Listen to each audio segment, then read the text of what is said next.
اختیار کرنا، یہ معلوم ہوا کہ نافرمان قوموں کا طریقہ ہے، ہمیں اس سے پرہیز کرنا چاہیے۔ دوسرے سے معاملہ یہ بھی واضح ہوا کہ نبی کریم صلی اللہ علیہ وسلم نے ارشاد فرمایا کہ تم کثرت سوال سے بچو،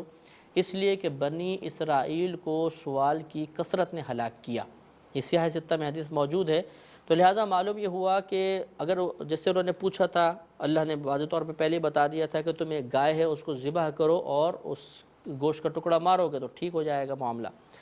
لیکن انہوں نے بار بار سوال کیا تو پھر اللہ تعالیٰ کی طرف سے بھی اس سوال کے جواب میں احکامات نازل ہوتے رہے، اور اتنی سخت پھر ان کو اس کی قیمت بھگتنا پڑی، اتنی بڑی قیمت بھگتنا پڑی کہ اس گائے کی کھال کے اندر سونا بھر کر، یا جیسے ایک روایت میں کہ 10 گنا سونا انہیں دینا پڑا۔ تو معلوم یہ ہوا کہ جب ایک بات واضح طور پر آ جائے تو پھر کریت کے سوال کرنا، کراس کوسچنز کرنا، اور پھر مطلب یہ کہ اور زیادہ مین میخ نکالنا انسان کو مصیبت میں گرفتار کروا دیتا ہے۔ کیونکہ انہوں نے بھی جا کے پھر موسیٰ علیہ السلام کی بارگاہ میں عرض کی کہ جی اتنی مہنگی گائے، تو انہوں نے فرمایا کہ تم پہلے مان جاتے، تم نے اتنے سارے سوالات کیے تو یہ گائے تمہیں لینی پڑے گی۔ لہٰذا معلوم یہ ہوا کہ بعض لوگوں کی عادت ہوتی ہے کہ ایک واضح طور پہ بات بیان کی جاتی ہے اور وہ جان بوجھ کر پھر اس میں سے 10 سوالات اور نکالتے ہیں اور بار بار سوال کرتے ہیں۔ یہ اس طریقے سے نہیں کرنا چاہیے، کیونکہ یہ نافرمان قوم کا طریقہ تھا اور یہ چیز ہمیں پھر ہلاکت کی طرف اور سختیوں کی طرف لے جاتی ہے۔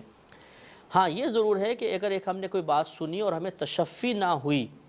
تو پھر مطلب یہ کہ دوبارہ سوال کرنے میں حرج بھی نہیں ہوتا، اور یہ صحابہ کرام سے بھی ثابت ہے کہ وہ بسا اوقات انہیں سمجھ میں نہیں آتا تھا تو بارگاہ الہی، بارگاہ رسول میں صلی اللہ علیہ وسلم میں عرض کر دیا کرتے تھے۔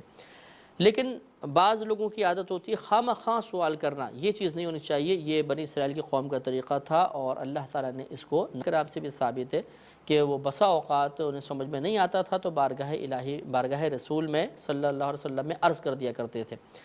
لیکن بعض لوگوں کی عادت ہوتی ہے خواہ مخواہ سوال کرنا، یہ چیز نہیں ہونی چاہیے، یہ بنی اسرائیل کی قوم کا طریقہ تھا اور اللہ تعالیٰ نے اس کو ناپسند فرمایا۔